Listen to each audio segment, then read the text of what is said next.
All right, soulmates, we are in the home stretch here. Yes. We want to welcome you back here to FOXSOUL's Black Report. Clothilde Ewing isn't just inspiring the future. She's a part of an organization that is actively working to change the future. She's the VP of the Strategic Communications for the Chicago Community Trust. Yeah, the foundation works to build a more equitable Chicago, a city, she says, where opportunity and prosperity are in reach for all, but it's her new project as an author that's inspiring students all across the south side of the Chi and more. Take a look. A storyteller with quite the story to tell, a life full of inspiration, especially Clothilde Ewing's time spent working with bosses who broke ceilings and opened doors. And who really did show themselves and show the world that if not them, then who? Like a media maven. One of the days that I will never forget is the day that I started at the Oprah show.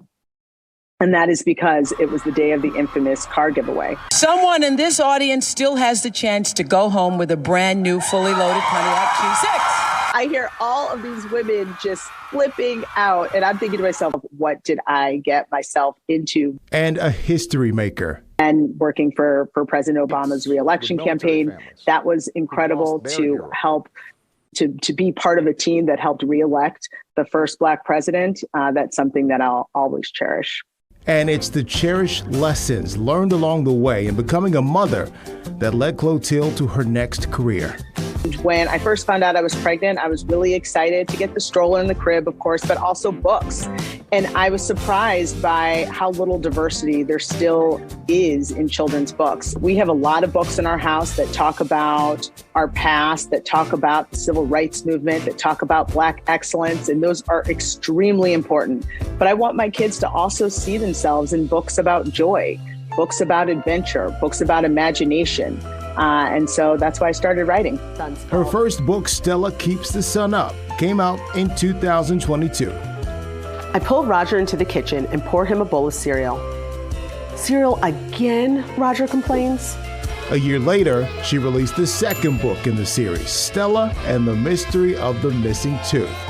Who's Stella, you ask? Well, the very person who inspired Clothilde to start writing her firstborn. My daughter in particular, her name is Stella. And the book, though it's inspired by both of my kids, my daughter is quick to remind me that it is named after her. My son is eager for a Jackson book to come out, so I need to get on that real quick.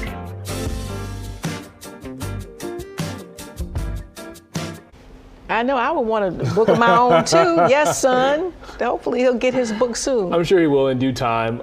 It is great to see Clothilde do her thing, especially after she has gotten great opportunities to work with Oprah, work with Barack Obama, and to turn that into something where she is edifying and improving her own community. Yeah, and it's like a follow-up because I was and still is an Oprah junkie. So when that show, and I lived in Chicago during that time. So as that show progressed, and then as they closed it out, you saw a lot of people behind the scenes.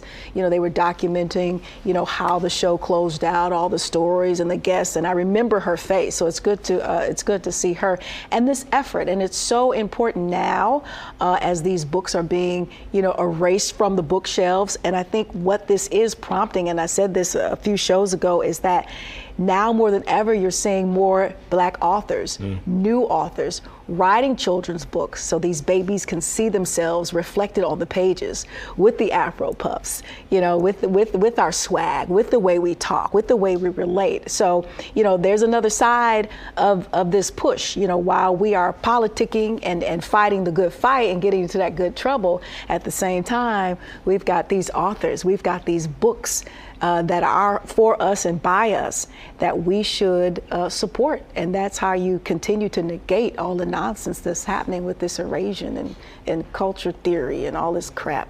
In a way, this is kind of reminiscent of what our ancestors did, where they are fighting the good fight, but then at the same time, they're kind of sneaking in the back door just to make sure that we can have a seat at the table. That's right. And that's what's important.